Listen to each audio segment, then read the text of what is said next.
now we find ourselves in Layfette Park. And so Layfette Park was established for the bicentennial year in 1957, commemorating Marquis de Lafayette, both a hero of the American Revolution and of course a hero of the French Revolution.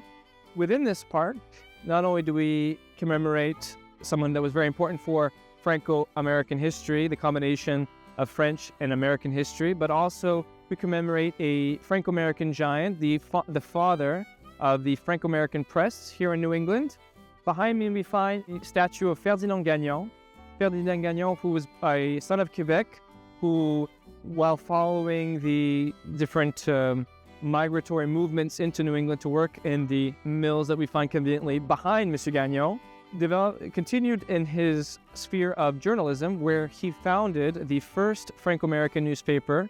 And yes, as you just heard, the continuation of press in French was a very important pillar of la survivance française here in New England. Just as much as having your own hospital as it was having your own school, it was very important that Franco-Americans have access to a media in their own language. Of course, it started off with newspaper and later on even with radio and a little bit later on with television.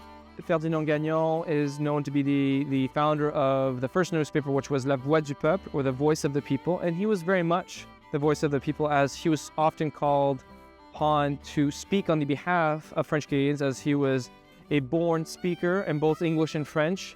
And he is someone who really defended the dual identity of French Canadians, being in the United States, being Franco-Americans, this idea of holding on to what was dear to them, their faith, their language, their customs, as sons of once New France, of what was continued to be called as Old France, here, transposed here in New England.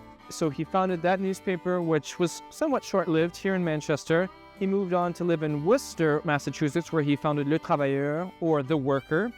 And as you can see, was very important and is often still to this day considered a national hero for what he was able to accomplish. That's why, of course, we find his statue.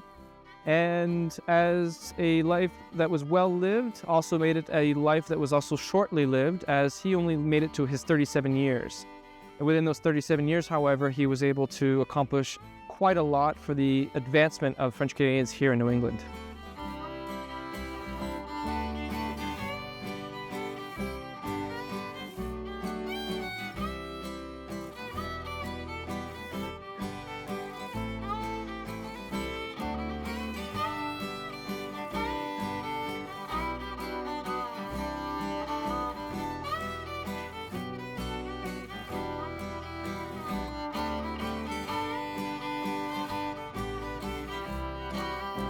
Thank you for watching this video. If you enjoyed it, please like and subscribe, and feel free to share it with your friends.